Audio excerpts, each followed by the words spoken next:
Bonjour les youtubeurs, voilà, je vais vous présenter un nouvel appareil, le Z6, un nouvel appareil pour moi, car c'est un appareil qui a quand même 2 ans. Je choisis souvent des appareils qui ont un peu de temps. Moi ici je me suis fait avoir, je vous l'expliquerai un peu plus loin, parce qu'un autre, le Z6 II, vient juste de sortir. J'ai commandé une semaine avant l'appareil, avant que ne sorte la pub. Voilà, je vais vous l'expliquer un peu plus loin. Mais petite présentation donc du Z6, de ses fonctionnalités, de ses possibilités. Alors, d'abord, regardez la petite intro.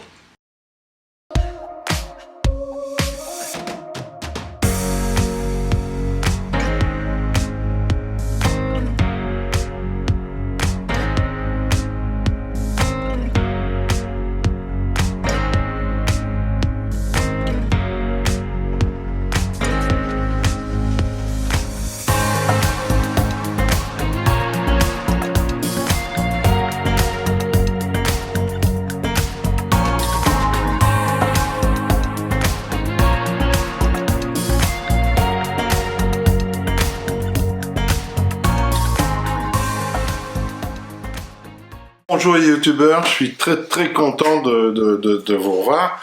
Il y a un moment que je n'ai plus fait de vidéo comme ça en face cam. Et la raison de cette vidéo, c'est un nouvel appareil, le Nikon Z6.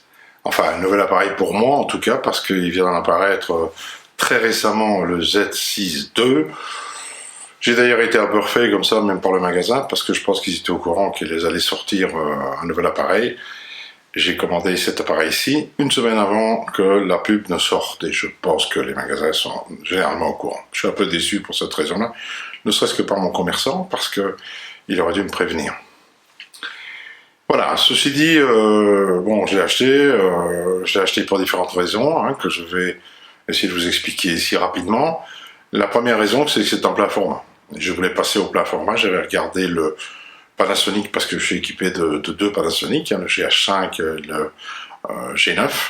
Hein, j'ai déjà fait des vidéos là-dessus. La dernière vidéo du Martin Pêcheur, d'ailleurs, c'est cette comparaison. Hein. Il y a deux films, hein, G9 et GH5, dont je suis très content. Et ce choix de Panasonic, à une époque, il y a environ 2 ans maintenant, c'est parce que c'est un appareil très léger, c'est un 4 tiers évidemment, hein, au niveau capteur, donc c'est beaucoup plus petit, avec les inconvénients du 4 tiers et les avantages. Les avantages, c'est que les objectifs sont beaucoup plus légers, et quand on va en forêt ou en cours d'eau et tout ça, il y a intérêt à avoir, enfin pour moi en tout cas, du matos plus léger. Hein.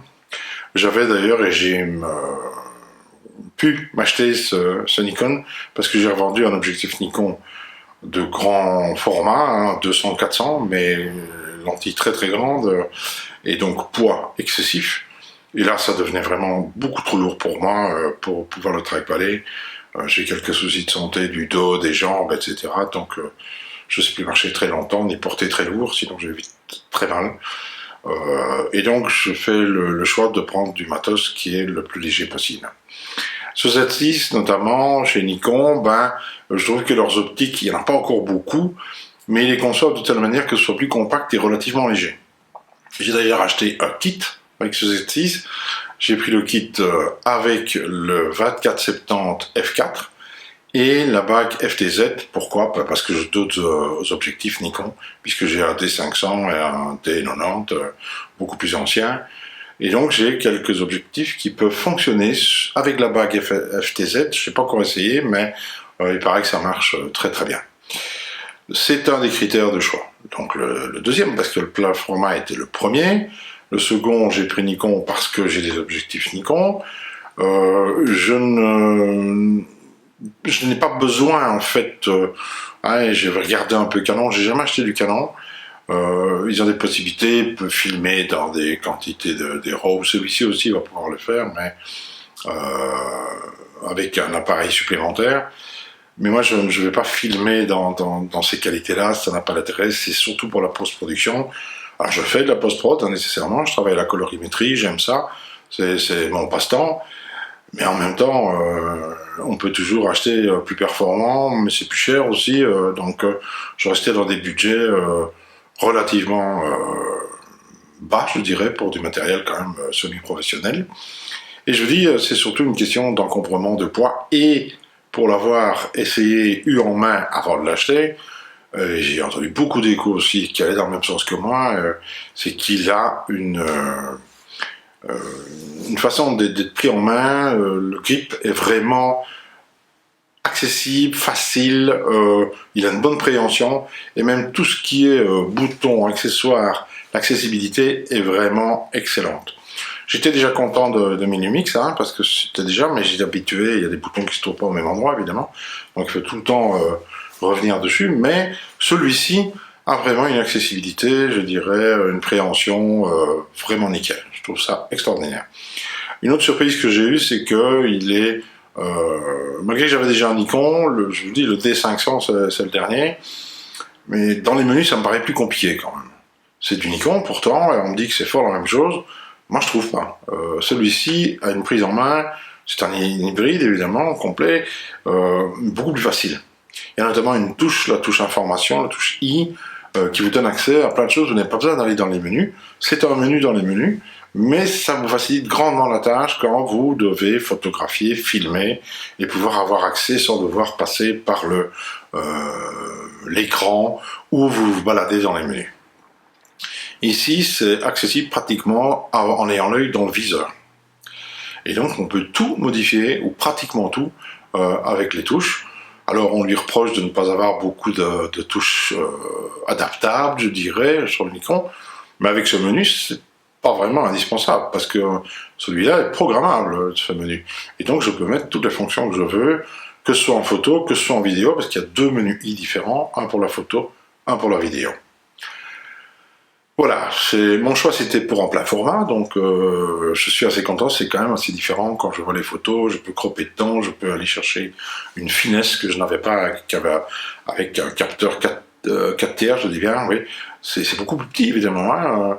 On n'aura pas le même piqué, on n'aura pas la même possibilité de cropper, or quand on fait de l'animalier, si c'est un petit oiseau qui est sur une branche qui se trouve à quelques mètres, il vaut mieux pouvoir même zoomer, alors qu'on a déjà peut-être en télé, il faut encore pouvoir zoomer, même en post-production, pour dire d'avoir un oiseau qui va pas prendre toute la photo, mais qui aura une certaine place dans la photo, je dirais.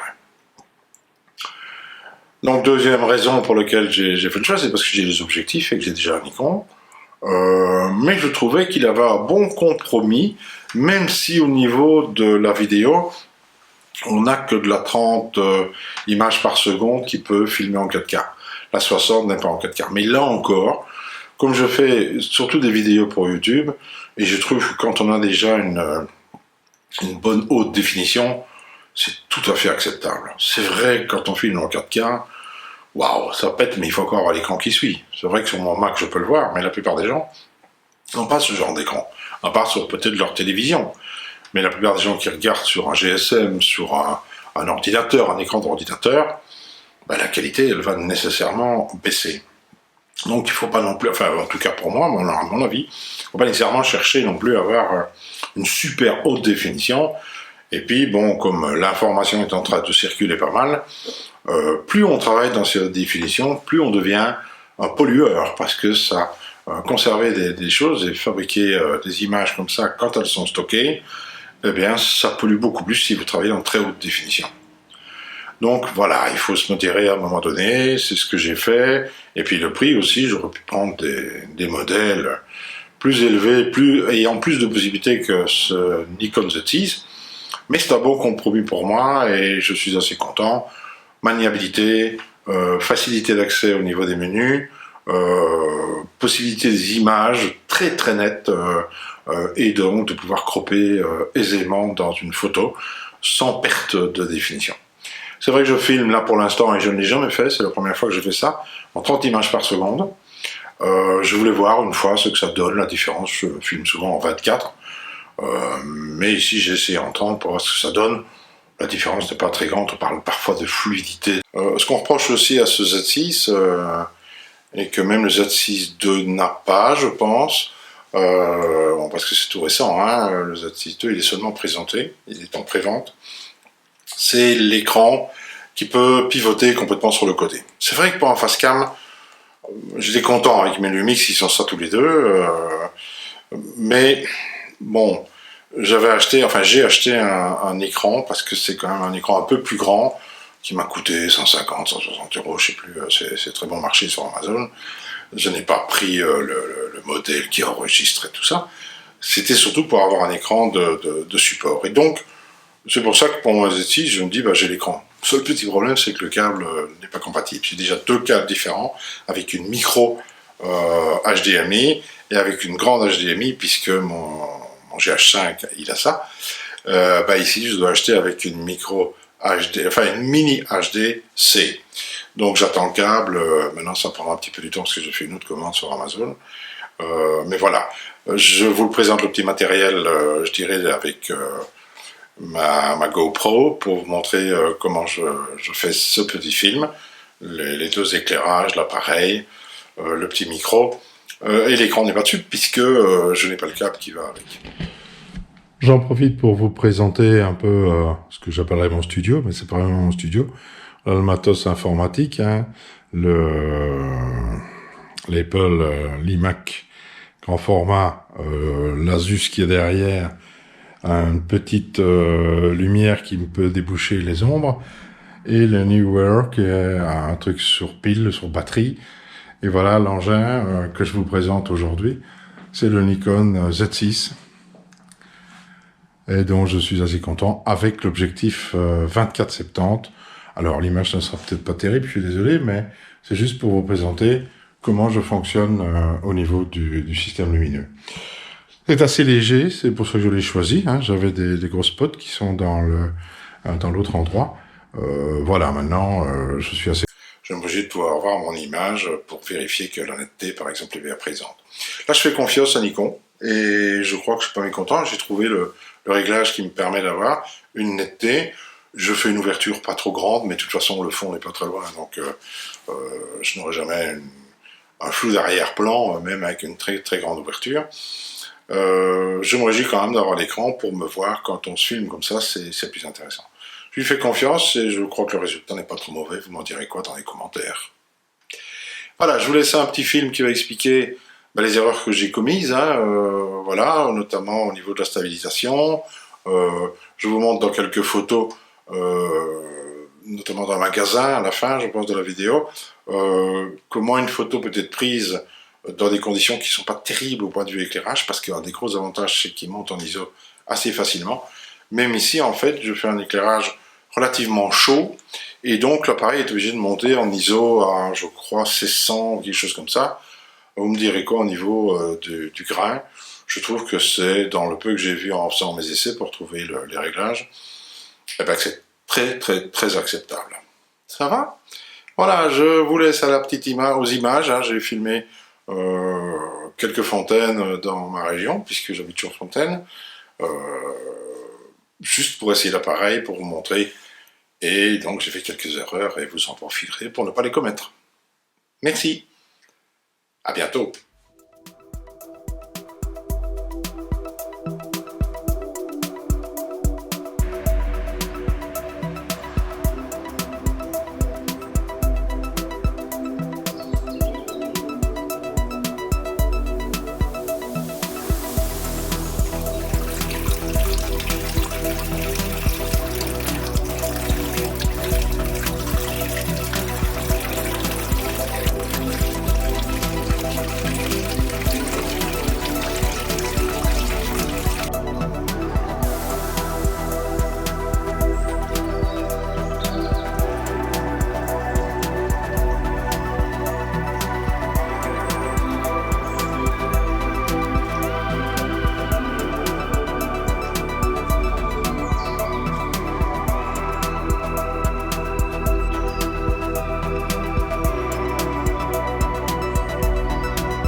ajouté aussi la stabilisation électronique. Elle est vraiment très performante pour cette correction. Alors là, tout est filmé d'ailleurs, comme j'en ai l'habitude le plus souvent, sans pied, excepté parfois en animalier.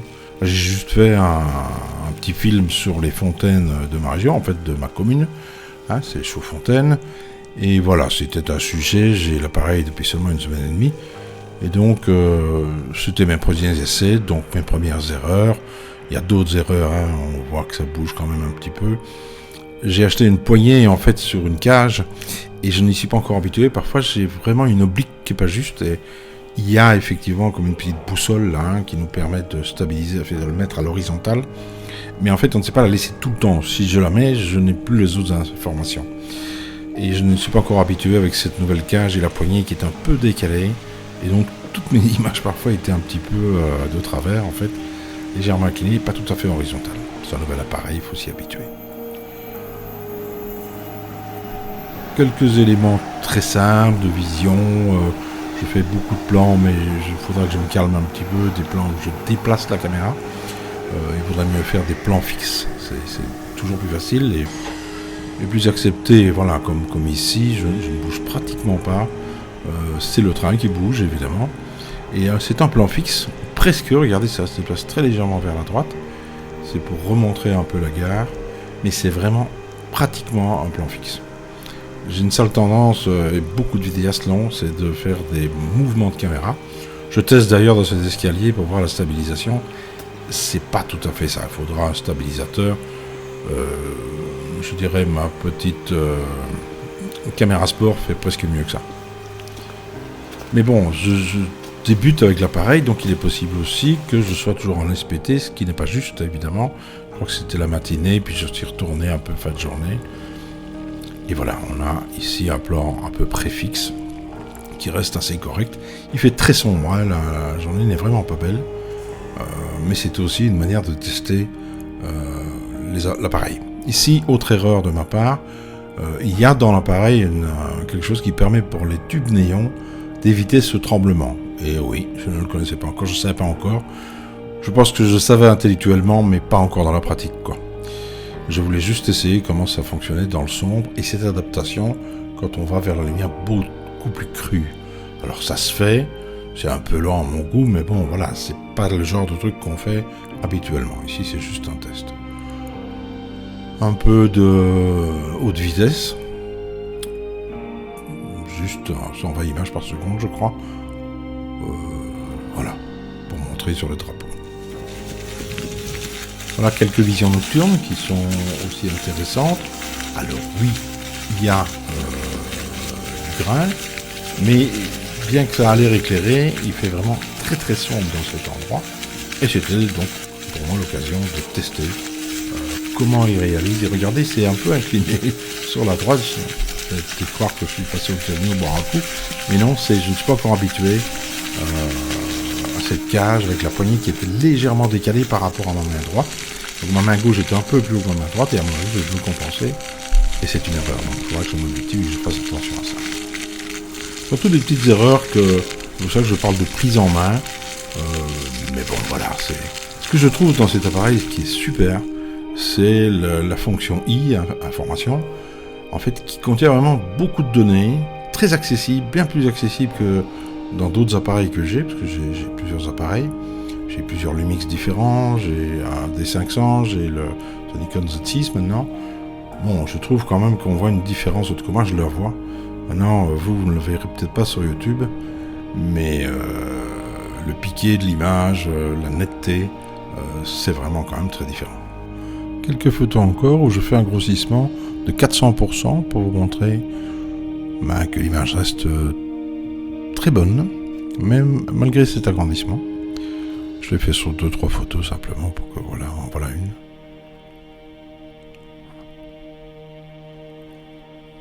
Il a vraiment une très belle définition. Nous sommes dans des conditions d'éclairage relativement mauvaises.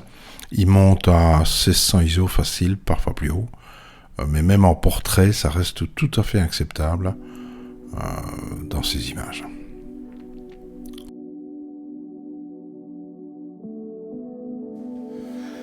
Eh bien, j'espère que cette vidéo vous a plu. Si c'est le cas et que vous voulez être tenu au courant des autres vidéos, eh ben, abonnez-vous, hein. C'est en bas de ce côté-là. N'oubliez pas de mettre la petite clochette, et ce sera avec plaisir que vous aurez d'autres informations, peut-être sur ce Z6, peut-être sur d'autres matos. Je fais une présentation rapide. Chaque appareil, je peux peut-être faire une petite vidéo dessus pour vous présenter. Si ça vous intéresse, laissez-moi quelque chose en commentaire, et si vous voulez que je vous parle du matos dans certaines conditions, que ce soit le Z6, le Lumix, le GH5, le G9 ou le D500, ou les éclairages, je me suis équipé progressivement et j'essaye maintenant d'aller au plus léger, que ce soit facilement, puisque c'est au milieu de mon living que je fais ça. J'ai une autre pièce qui est une pièce de soins puisque je suis psy, mais voilà, je l'ai fait ici cette fois-ci pour vous présenter un petit peu cette vidéo. Donc n'oubliez pas, abonnez-vous et c'est au plaisir. À la prochaine. Au revoir, merci.